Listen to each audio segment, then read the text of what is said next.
Wow, guys, wow. This was an absolute W. So this video is going to be breaking down all of the information that we got in the producer's letter video, removing all of the reactions and stuff from. If you guys want to see the full reaction, check out the video that I already dropped. I will admit I am very much drained of energy, so the reaction was not as screamerific as you might be accustomed to, but honestly I think it was still a good candid reaction, so you should go check it out. Now we're going to just be going through all the information, so let's just jump right into it. Obviously, you know it's going to be Beast Gohan, and the biggest news of all is that it's dropping tonight. It is dropping maybe even an hour after I post this video. I don't know, I gotta just drop a ton of videos, so I don't know how I'm going to be doing this. But Beast Gohan is dropping tonight. It is a superhero Tanabata celebration. They once again reiterated the fact that the Tanabata celebration is now going to be happening in July, how it used to be 2 years ago.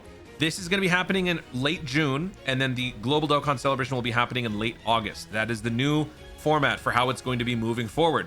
The next bit of news is that the free red stone, the thing that you collect 30 jars of milk for each month to exchange for 1 red stone, those red stones will now be offering 4 extra characters for a limited time during this Tanabata celebration, which is something that they did also during the anniversary. So these characters are going to be featured. They're also going to be offering more ways to obtain those jars of milk besides just the daily missions, similar to what they did at the beginning of this whole update when they implemented it. So it'll probably mean you can maybe get like 4 or 5, 6 more of these. And if that's the case, you can probably exchange them for some of these characters. However, I would wait to see what potential EZAs, super EZAs are going to be happening, because maybe it's not so much about getting the value for these characters during the celebration itself, but more so what they can give you afterwards. Because these red stones they are hard to come by, because it takes 30 days of commitment to get enough to get 1 red stone, and you have to do that, you know, for 3 months in a row in order to get 3 stones to get a Dokkan Festival TUR. So while these guys may be available, I would also, you know, be a little cautious in terms of spending right away. I would wait, and I will do videos, you know, reminding you guys about waiting. It's always a good idea to wait in general, unless there's some like absolutely broken ability where you must capitalize. I would advise waiting. So that's the first bit of news they talk about here. They said there will be more coming up. Cool. Then the Purunga wishes, they're going to be giving us 15 wishes like they did last year. Purunga gives you 3 wishes every time you collect 7 Dragon Balls. Cool. Thanks, YouTube. Every time you collect 3 Dragon Balls. Man, what the hell are we doing? 15 wishes. So 5 of these 3 wishes will be available during the Tanabata campaign, which is great. A lot of free stuff, especially for newer players. That is cool. Then they talk about the event renewal for a skill orb event coming back, the movie heroes and movie boss thing. I'm gonna punch YouTube in the face. Clash between wisdom and power. Let's get skill orbs for movie heroes and movie bosses. You can get all of these, which is good, especially for those of you who don't farm out the Whis event, which normal people shouldn't be doing. These sorts of events will be beneficial. Movie heroes and movie bosses, obviously this is going to be involving them. Also, we have an EZA for movie boss, so yeah, movie boss still very much in play, plus part 2. We don't know what part 2 is going to be, so that is coming back. We've got a new Seriously Serious stage coming up, and of course we'll be getting new free tickets for it. By clearing it once, you can obtain 7 tickets. With these tickets, you can perform a summon. You can perform summons in a summon event. I don't know, I'm assuming that still just means the 7 tickets, which is fine. They're still doing it. I kind of thought that they weren't going to do it for Tanabata, but they are. Now, this was a bit of a surprise, but they are bringing back Dokkan Frontier for Red Ribbon Army. Now, the big caveat here is that they are doing this with 0 formation restrictions, meaning you can bring any category you want. I think they're very much aware of how much people hated the fact that Namek Saga was just so difficult for people because nobody had the characters. So this time they're going to be doing it without the formation restriction, which actually might make it more difficult just because you can use like all the busted characters out there. But let's see how this goes, because if this is a much more tolerable experience, then I think the future of Dokkan Frontier is safe in terms of optics. Right now, people hate it. Hopefully this will change things. And I hope moving forward, they will be more aware of, you know, what the limitations are when trying to do these sorts of things. But this will be coming up, so of course I'll be doing a video series for it. I'll be posting them in the playlist. And then they finally, I think that was it, right? Yeah, that was it for all the event information. And then we jump in to the new characters. So if you guys want to watch the full reaction, go check it out. But guess it's my turn. Beast Gohan with all new, all different animations. That is what we are getting for the Tanabata celebration. I think there's definitely some like Android Cell Saga Gohan stuff going on in here. Just go check out the animations for yourself. It's really something, man. It was a lot. It was cool. It was really cool. Okay, so we're not gonna dwell on this right now. This is the new unit, Gohan Beast, LR effect looking awesome. Blinding radiance of what? Blinding radiance of the decisive strike. Okay. So here is a shot of the SSR, TUR, and LR. On the left, we got the SSR. TUR, not a kick, guys. It's an elbow. It's an elbow and then an LR, which is cool. I think they even take exception to that in the video. And then the banner unit is going to be the Red Ribbon Army Piccolo, the one where Piccolo goes undercover. Dude, stop with the processing. So there you go. Is he holding a BR? What kind of weapon is that? Was he holding a weapon in the movie? I don't remember that. It looks like an Omelon scout rifle, actually. Anyway, there's Piccolo, Red Ribbon Army. We don't know what this guy's abilities are. We don't see that in the video. But now let's go ahead and check out the unit. You know what? Maybe we should just watch the animations. All right, let's just watch it. Forget it, man. I want to see these animations again. Let's just watch it.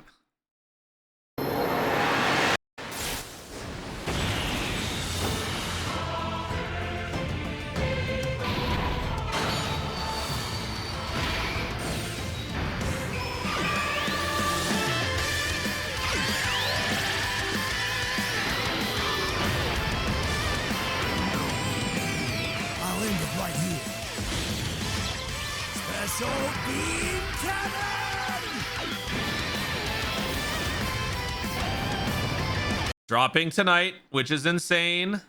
And now let's go back more animations.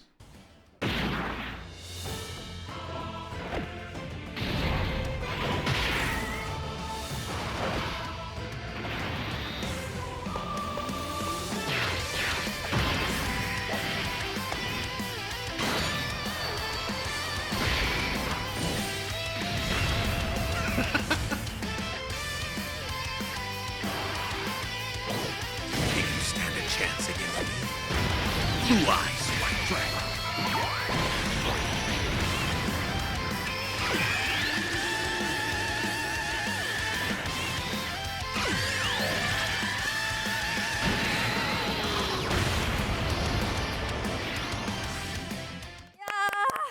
Insane.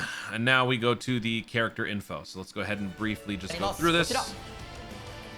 All right, so the categories right there, you can go ahead and pause it. Just, you know, typical stuff that you would see for a Beast Gohan category. Leader skill, movie heroes, connected hope, 200%, 170, extra stats plus 50 to full power. Okay. Full power, bond of master and disciple, earth protecting heroes. Okay, that is actually looking like a pretty decent set of leader skills, actually. So that's cool. He is a super tech. And then we get to the super attack. Raises attack for 4 turns, causes colossal. Raise attack and defense by 58% for 1 turn, causes mega colossal. Breaking news, ladies and gentlemen. No EX bullshit. I am so happy to say there is no EX attack nonsense with this character. I hate EX attack stuff. And now we go to the passive. My favorite thing about the passive, that's it. That's all it is. It's very simple. Key plus 7 attack and defense plus 350%. Damage reduction 58%. Full guard. Attack and defense plus 58% and damage reduction plus 10% to allies whose name includes Piccolo. Now, we don't know what the new Piccolo does, but I would imagine he's probably going to be pretty good in terms of support and stuff. But what makes me excited about this is the fact that the other Piccolo is probably going to be getting a massive boost with this. And I actually kind of forgot what he does. What the hell is Battle of Wits? Battle of Wits is his leader skill, right? So this dude, he has 40% damage reduction for 30% damage reduction for 1 turn. After that, oh my god, was that? Oh no, he has 40% damage reduction. He does not have guard. No, he does have guard. So 50% damage reduction and guard. And then if he gets the revive off, then he would also get this. So 65% damage reduction. So this is going to make this Piccolo a heck of a lot tankier. The question is, how are they going to be run together in terms of rotation? But we'll talk about that in a different video. So that's cool. When activating the active skill or when attacking with 18 or more key, attack and defense plus 350%, attacks effective against all types, launches an additional super attack. For every attack performed, key plus 2 up to 16. Now, this is the kicker. When receiving a normal attack, counters with tremendous power for 3 turns from the character's entry. Then counters with ferocious power starting from the 4th turn from the character's entry. Ferocious power is lower on the food chain than tremendous power. But you counter every normal attack, which means this guy is about to eviscerate any character that just hits you with slaps. So it's only the super attacks that you have to be concerned about. which makes me really want to just go full ego with this guy and just maximize crit. I think that's going to be a good time. I think that's going to be a lot of fun. This also instantly boosts the value of the Baba and Pilaf item. This is something that I often use during world tournaments to eliminate any super attack, because it just seals the whole rotation for a turn. So if an enemy is susceptible to being sealed, then all of a sudden Baba and Pilaf become very valuable. And I'm trying to see where the heck that item is. Are these more rare? Baba. So there's, yeah, Baba's a rare one, and Pilaf I think is also here. Yeah, they're both the same thing. So I actually think these items are going to be back on the market in terms of relevant. But there you go. That's it. That's the passive. Pretty cool. And then for the active, let's go ahead and play the active. Oh. I'll end it right here. Special beam cannon!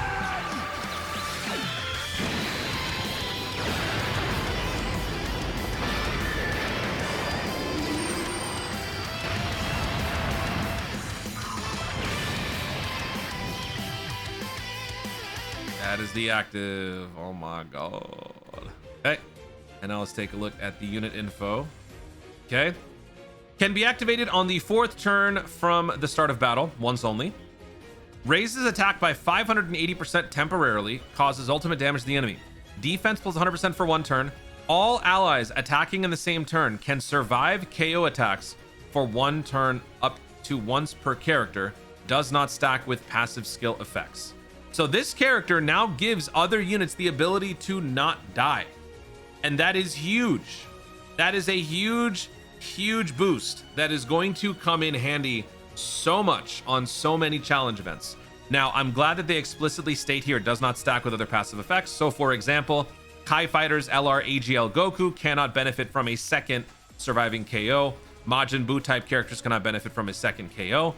But characters who have high dodge, or characters that you just want to dodge in general, but they fail 1 dodge, sometimes they die. This avoids that altogether, and that is huge. So I think that this is going to be an incredibly valuable ability that people are going to appreciate for many, many months to come. Years even. That is it. That is the Beast Gohan in a nutshell. I like how short and concise it is, and I like how straight to the point it is, and I just like how this is a very different take on what you normally do in the heat of battle. Normally, it's all about tanking the normal attacks because you're trying to brace for impact on the supers. But now it's all about capitalizing on those normal attacks, because if you do, this guy just goes insane. Imagine if he had a target focus. That would have been pretty broken.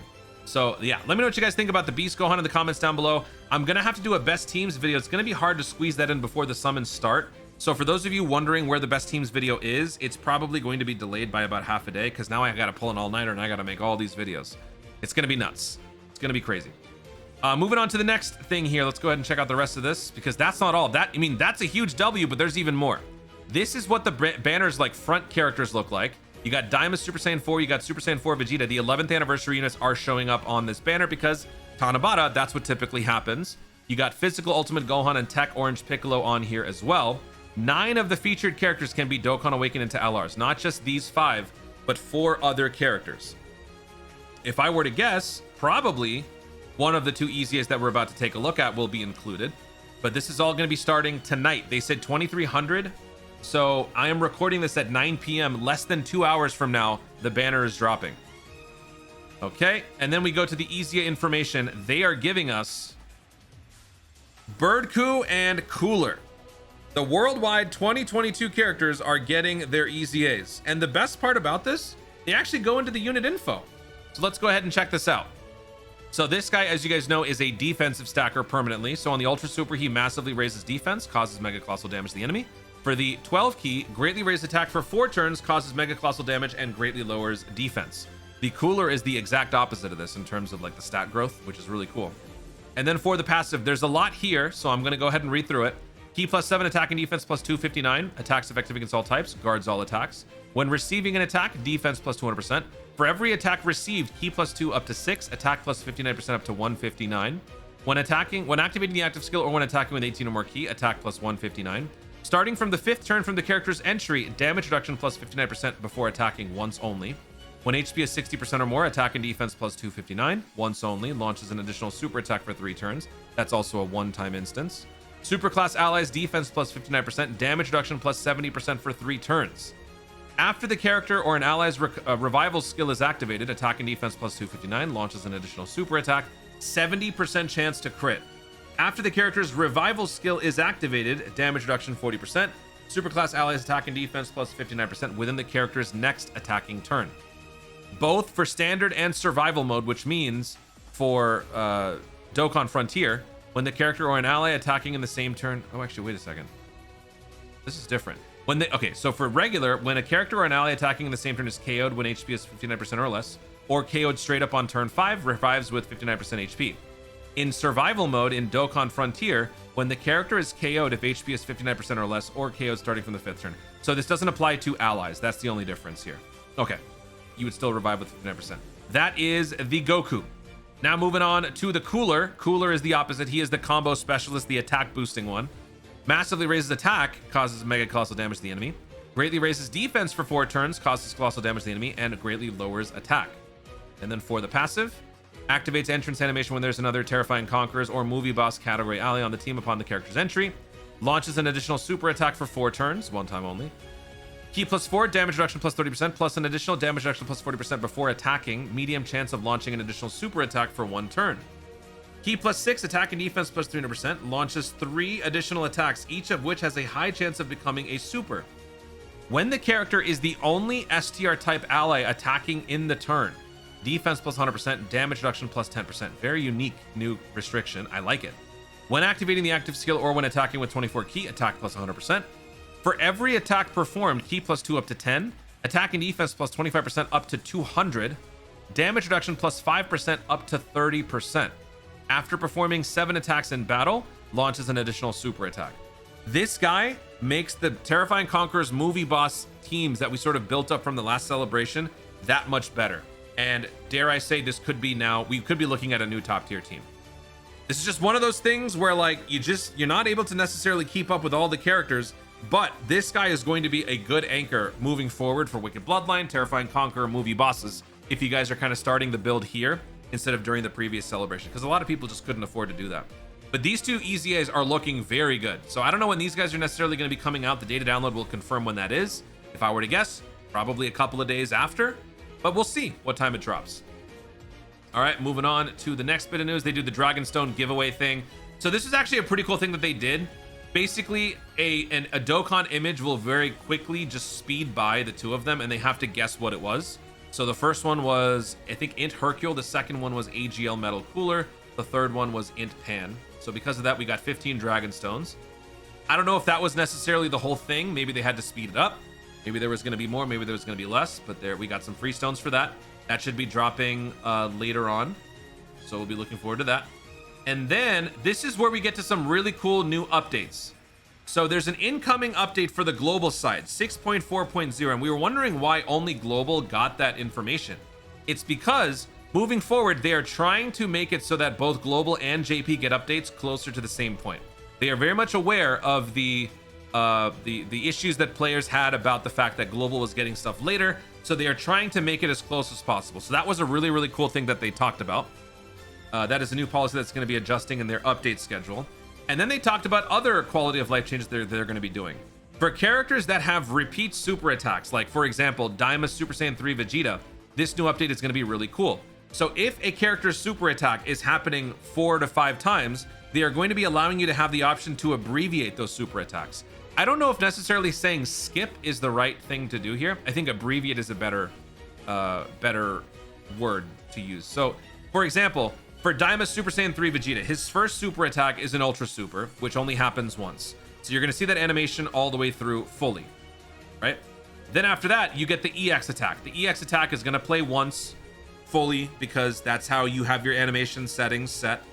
But for Daima Super Saiyan 3 Vegeta, he has a 50% chance for the EX attack to happen again and again and again on subsequent supers. So if that happens, it's now going to skip the early portion of the attack animation and go straight to this.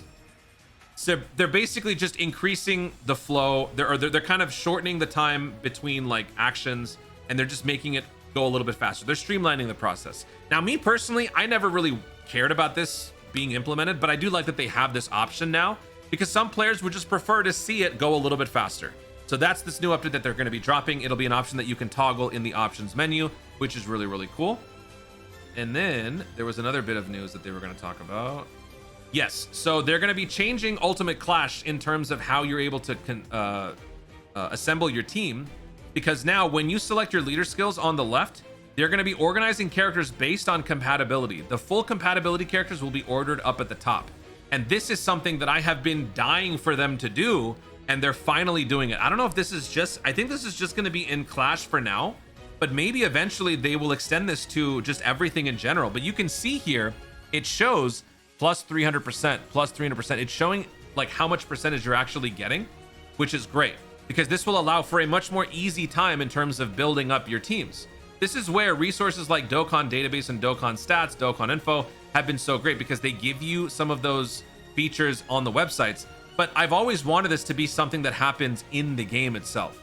So this is a very promising thing that they've talked about here that they're going to be implementing. And I think moving forward, they're going to give it to other aspects of the game.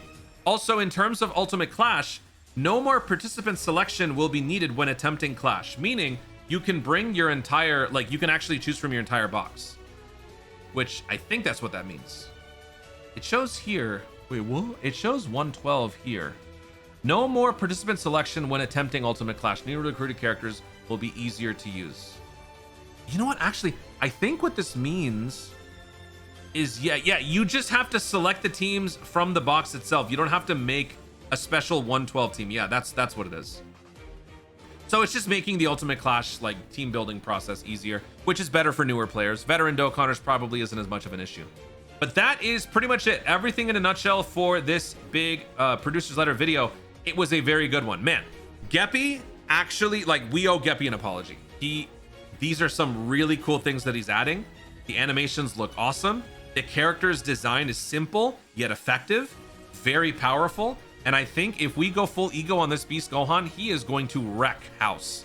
So I'm very happy with this producer's letter video. This is going to be dropping very soon. So as soon as you see this video, get ready to watch me summon, because I'm going to be going live later on tonight to summon for the new LR Tech Beast Gohan. Guys, thank you so much for watching. If you enjoyed the video, be sure to like down below. Let in the comments your thoughts on everything that you saw in this video. Did I miss anything? What are your thoughts on the animations, the overall character's kit? What are your guys' thoughts on the quality of life changes that are going to be coming up? Are you guys happy that they're going to be... Oh, I forgot to mention, dang it. There was one other thing. They are also going to be making the Blue Zone and Red Zone re-DLC events. They're coming back and they're going to be permanent. I forgot that. So you're probably going to mention that in the comments. So sorry about that, but that also is there. So what is your favorite thing coming out of this producer's letter video? Let me know. Also be sure to subscribe for more Dokkan content in the future and click the notification bell so that you let YouTube know you're going to see more of us do it. Thank you so much for watching. Stay tuned and always remember to Dokkan responsibly.